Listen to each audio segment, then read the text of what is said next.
What's going on, YouTube? No good news to talk about today. I'm sure you've heard about it. The news dominating the cycle right now is the school shooting in Minneapolis. I think this is the second or third school shooting. I've only been doing this YouTube thing for maybe like a year or so, on and off. And I think we're on 2 or 3 school shootings in that time frame that were like large media presence. And obviously, there's no acceptable amount of school shootings. Obviously, in an ideal world, you have 0. Nobody ever gets hurt. No kids ever die. It's always a terrible thing.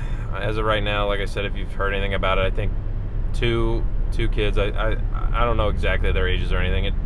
I don't think that really matters. They're school-age kids. It's a tragedy. 2 of them died during the shooting, and then there was quite a few others that were injured and sent to the hospital. And the only silver lining on that, I guess, is that they expect all the ones that are in the hospital to recover. So hopefully nobody else passes away from this. And the person who committed the shooting, I believe their name was Robert in real life. They changed their name to Robin. I don't remember the last name. I don't really care. I don't think you should really bring any attention to these kind of people. That's kind of what they're looking for, it seems like. 23-year-old, the media is running with it hard, and it's turning into a political issue over if this person was transgender. From what I've seen, it looks like at least they changed their name from a man's name to a woman. They're a biological male, and they call themselves a female name, and they have some like weird LGBTQ plus whatever the fuck, like flags with guns on them and shit in their YouTube videos that have been pulled up and posted all over X. And I know those videos now are scrubbed from the internet pretty much at this point, except for on the social media, I guess, on YouTube where they originally posted. I'm sure YouTube has taken all that shit down by now. I don't really want to talk about all that. The political side of things, I think it's pretty easy to see where it's going to go. I saw somebody talking about this earlier, and I tend to agree. This thing where everybody tries to pigeonhole any bad thing on the opposite political party. I mean, obviously it has some value. You gotta try to delve into the motivation of this kind of stuff. If it's purely politically motivated one way or the other, then sure. I don't think this is politically motivated in the sense of purely. People are trying to say, obviously, if this guy is a transgender man, or whatever, woman, however you say it, then they're obviously on the left. They had on the rifle, like, there's words and phrases written all over their guns and on their mags and shit like that. Like, one was something about killing Trump, and the other one was like, fuck Israel or something like that. They have all kinds of crazy shit. The real point is, this person's obviously a psychopath. Like, they're insane. Normal people don't do shit like this. You obviously have something, they're broken. Their brain is literally broken. So unless their manifesto's out there, I'm not going to get on here and read it on here or anything like that. If you want to go read it, find it. Read it last night. It's some unnerving shit. It's just, they're insane. It's just an insane person. It's pretty obvious from reading it. They're an insane person with some weird fucked up motivation and some sense of they think they're doing something worthwhile with their life to do something terrible like this. It's absolutely backwards to anybody who has a logical, rational thought in their head.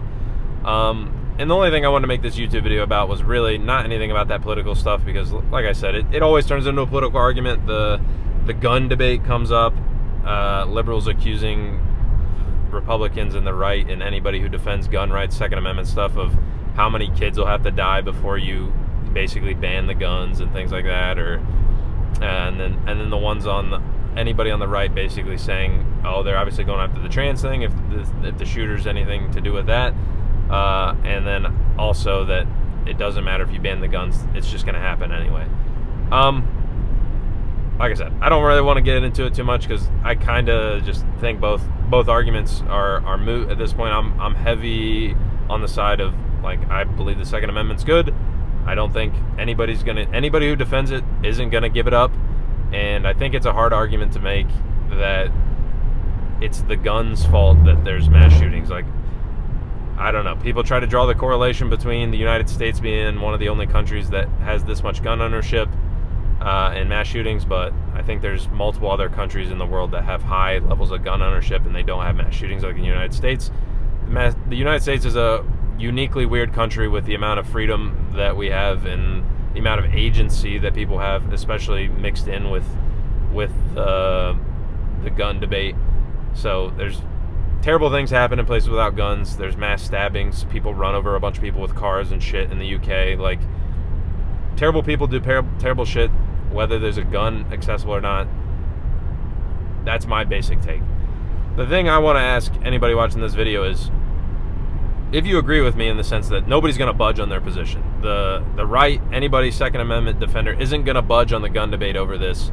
It's just not going to happen. If anything, they might flip it and say something about like arming the teachers or whatever. And the left basically isn't going to admit anything to do with, especially if anybody who commits a school shooting is obviously should be like in a mental asylum. Like, they're obviously, like I said, an insane person. Something is deficient in their brain to make that decision to go hurt all those people like that.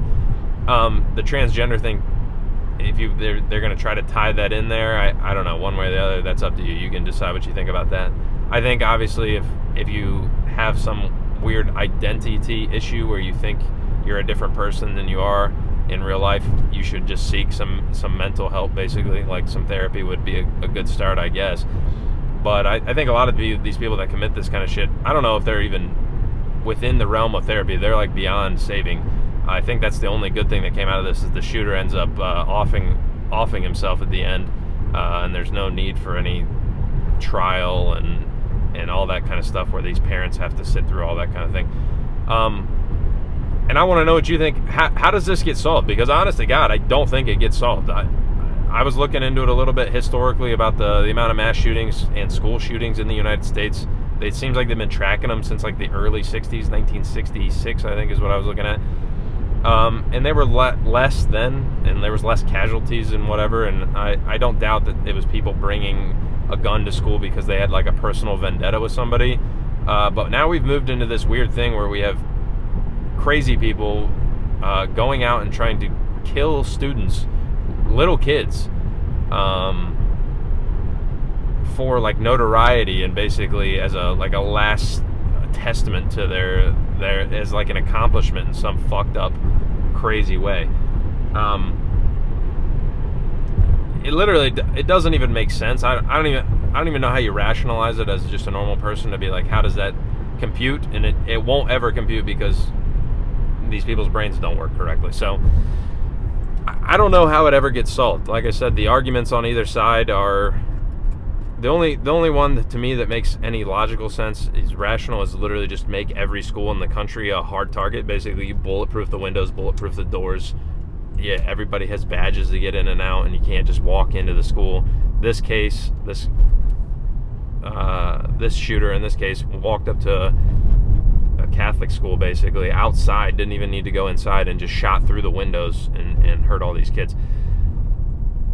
So it's not even, like I said, you'd have to harden the entire school. You're going to bulletproof all the windows. And like I said, that makes sense logically. Like, yeah, then nobody can shoot inside the school. They can't get in the school. Ta-da, done. Easy enough. Make the kids put their backpacks through a metal detector. And when they walk in, and there you go. Nobody can get a gun in the school except for the officer or whatever that's in the school typically, if you have that. And that's problem solved. That would be great. I would be willing to fund something like that, but will it ever get funded? No. I don't know how much it would cost. I mean, crazy billions and billions of dollars. Would it be worth it to prevent this kind of stuff from ever happening again? Yes. Will it happen? No. I don't know why it won't happen. Like, we spend money on all kinds of other crazy shit. Like I said, I'm completely just making up bullshit numbers, but I mean, even if it's $1 trillion to turn every school into bulletproof it, like leave the windows in the school, but just bulletproof all the windows. The walls are made out of brick. And replace all the doors and all the exits and stuff, and lock it so that nobody can get in without access, and throw some metal detectors in. I don't know what I'm missing. I'm sure there's some parts in there that there's some holes in that, but overall, nobody's shooting through windows. Nobody's walking into a school. Like, what was the Uvalde one where the person just walked in an unlocked door or something like that? Like, that shouldn't be able to happen. And that would maybe solve it. Money-wise, are people willing to spend the money on that? I think most people, if you ask them, would say yes. So I don't know why we don't just move forward with that and do that. But in the meantime, the two arguments, I think, on either, obviously the liberal side is get rid of the guns. Like I said, it's never going to happen. And this is coming from a person who agrees. I don't think it should happen. I don't think taking away the gun solves this problem necessarily. And I mean, I'll argue with somebody on that. I just don't think that's a solution. I think it could help, but I don't think it solves the problem. And I think it only helps in a marginal way. And then I think there's trade-offs that you're going to make when you just take away everybody's access to firearms in this country, especially the way things have been going. I feel like with, like, if you want to protect your house or something, whatever excuse you want to use, I'm a firm believer, Second Amendment, go for it. And then the right's going to say arm the teachers. I don't think that's going to work either. I think that's kind of the most band-aidy bullshit thing I've ever heard. Obviously, if a teacher wants to carry a firearm and they have to go through like the most intense training and background check of all time so that a teacher isn't in the school with a firearm, like, I get put some cops in there or whatever, like, sure, that's already a thing at most schools, I feel like. Doesn't solve the problem, apparently, because the cops don't do anything sometimes. They just let terrible shit happen and they just fuck around, like the one in Texas. I don't know how you solve it. The two solutions opted for by either side, I think, are both dumb, that aren't going to solve the problem. And like I said, the only solution I think that makes any sense, where you just lock the school up and people will say, oh, you're going to turn the school into a prison. I mean, I don't think it needs to be that bad. Like I said, you can keep windows. You're going to bulletproof the windows. It would be crazy. It would be a huge undertaking. It would be an insane thing to have to do. Shouldn't have to do it, but it stops this from happening, so I think it would maybe be worth it. And then there's the obvious underpinnings of all of this, where it's like, hey, it's a cultural issue. Yeah, yes and no, I think. Like I said, I don't know if a cultural issue is ever going to save you from a psychopath. Like, there's mass murder, there's been mass murders, there's been crazy people, they do awful shit. There's terrorism, there's mass shootings, there's mass stabbing, there's all these terrible things happen. I don't know if it matters what culture you really have overall. For the most part, it's like a mental disease these people have. So, I don't know. You guys let me know. Leave a like on the video, I guess, if you got some out of it. Dislike if you didn't. Like I said, let me know what you guys think in the comments. I think that's what's most interesting here, and I'll catch you guys in the next one.